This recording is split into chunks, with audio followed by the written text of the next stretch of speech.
लेकिन देखो क्या चीखम पुकार होगी। उस करबला के मैदान में आए हो जहां निहत्ते मेरे रसूल के घराने को 3 दिन तक भूखा और प्यासा, वो भी जंग की हालत में रखा गया।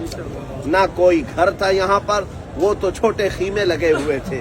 अजीजा ने गिरामी वक़ार, कई चीजें हैं जो यहाँ आकर के एहसास करना चाहिए। मुझे याद है 2 साल कबल मेरा एक छोटा सा बच्चा दरवाजे में सिर्फ उंगली फंस गई थी और उंगली कट गई। इस कदर एहसास में बता रहा हूँ, लेकर दौड़ते रहे डॉक्टर के पास।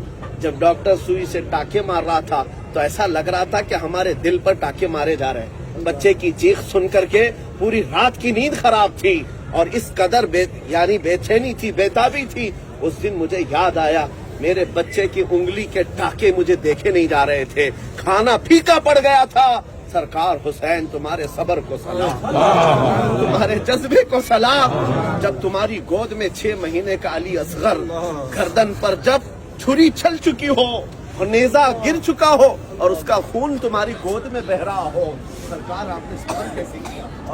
कैसा सब्र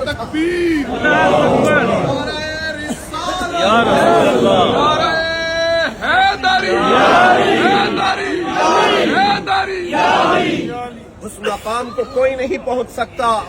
मेरे अजीजों, आप अपने घर वालों को लेकर सफर कर रहे होंगे, कोई फैमिली लेकर के आए होंगे। अपनी फैमिली के साथ सफर करने वाले अंदाजा करो तुम्हारे ऊपर कितना बोझ रहता है।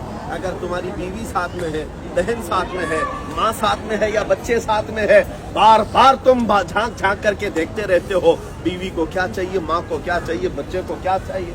अगर सफर के दौरान इनमें से किसी का पेट भी थोड़ा सा दर्द करने लग जाए, आप पूरे सफर में बेचैन हो जाते हैं। उस हुसैन आजम के सफर को याद करो जिनके कंधों पर 72 लोगों का जिम्मा था। और इस मैदान करबला में जब उनके ऊपर पानी बंद किया गया था, हर बच्चा पूछता था या अबताह अल अतश, या अबताह अल अतश।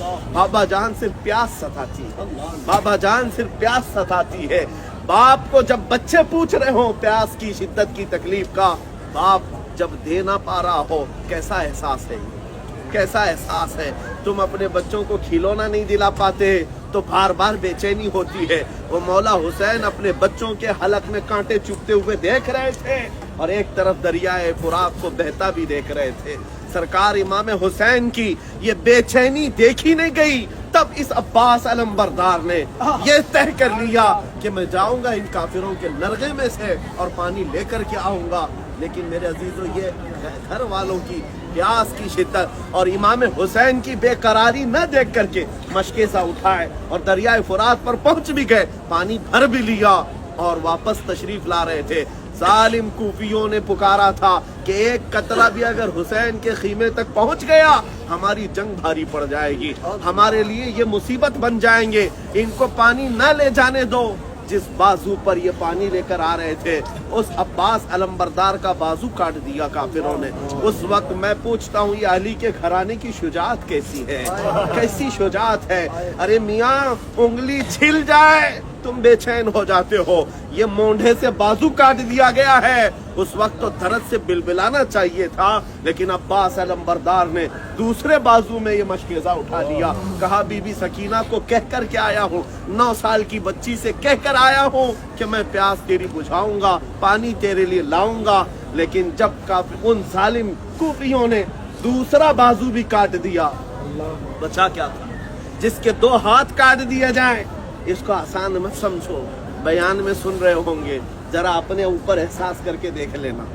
जरा तुम्हारी हड्डी फ्रैक्चर हो जाए, अरे तुम्हारी नींदें उड़ जाए, जिसके बाजू यहाँ से काट दिए गए हो और वो मशकेजा गिर गया। अब्बास अलमबरदार उस वक्त, उनकी कैफियत देखने वाले बताते हैं, उनको तकलीफ अपने बाजुओं के कटने की नहीं, बल्कि खीमा हुसैन तक पानी नहीं पहुंच रहा है, इस बात की तकलीफ थी। उसके बाद कहते हैं वो दांतों से मशकेजा उठा लिया। ये है हिम्मत, ये है जुरत, ये है शुजाअत। करबला के मैदान में यही तारीख दोहरानी चाहिए, यही तारीख दोहरानी चाहिए। अरे बाजू कट गया, वो भी कटा, ये भी कटा, अरे दांत तो है, दांतों से उठा लिया। कूफियों ने देखा कि हैदर का लाल दांतों से पानी लेकर जाएगा, तब उन जालिमों ने उस मशकेज़े को नेज़ा मार मार करके पूरा पानी गिराया और उसके बाद सैयदना अब्बास अलंबरदार को नेज़ा मार करके घोड़े से गिरा कर शहीद किया गया। जब वो ज़मीन पर आए थे, मैं जानता हूँ मेरे अजीज़ों, हर साल हम बयान करते हैं, सरकार इमाम हुसैन 56 साल की उम्र है। उस 56 साल की उम्र में उन्होंने एक दो नहीं 72 लाशें उठाई, 72 लाशें उठाई है। हज़रत अब्बास की लाश, इमाम कासिम की लाश, हज़रत अली अकबर की लाश और अपने भतीजों की, अपने बेटों की और अपने भांजों की, अपने साथियों की। अरे मियाँ, तुम्हारे घर में एक जनाजा जाए तो घर की हालत क्या हो जाती है। हमारा भाई मर जाए सालों तक गम जाता नहीं। उस हुसैन आजम ने अपने घर के इतने जनाजे उठाए और उसके बाद भी अल्लाह की बारगाह में क्या कहते थे, ऐ रब्बल आलमीन, तेरे दीन की हिफाजत के लिए नजराना कबूल कर। मेरे अजीजों, हमने आज तक कौन सी कुर्बानियां दी हैं? वो हम गरम बिस्तरों पे सोते हैं, नरम खाने खाते हैं और यहाँ नारे लगाते हैं। मेरे अजीजों, यहाँ बैठ करके ये तय करके चलो कि मैं निकम्मा गंदा सही, लेकिन मौला मैं तेरे दीन के किसी काम आ जाऊं, मुझे हुसैन के सिपाहियों में शुमार फरमा, मुझे इमाम अली मकाम के सिपाहियों में शुमार फरमा ले।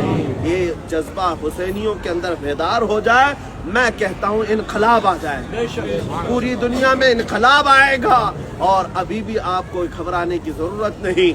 हालात तो यूं बता रहे हैं कि मुसलमान खत्म कर दिए जाएंगे, इस्लाम को मिटा दिया जाएगा, या ऐसे हालात बनाए जाएंगे, लेकिन कुरान का वादा सच्चा है, क़यामत तक इस्लाम नहीं मिटाया जा सकता, बेशक नहीं मिटाया जा सकता। ये आंधियां आई हैं, ये तूफान आए हैं और फिर करबला का मैदान कायम किया गया है। यजीदी नाच रहे हैं, लेकिन हुसैनियों को आने की देर है, हुसैनियों को आने की देर है। जिस दिन हुसैनी बेदार हो गए, फिर दुनिया को हम कहेंगे कुछ देर की खामोशी है, फिर शोर आएगा। आज कुत्तों का वक्त है, कल हमारा दौर आएगा, कल हमारा दौर आएगा। लब्बैक या रसूल अल्लाह, लब्बैक या रसूल अल्लाह, लब्बैक या हुसैन, लब्बैक या हुसैन, लब्बैक या हुसैन।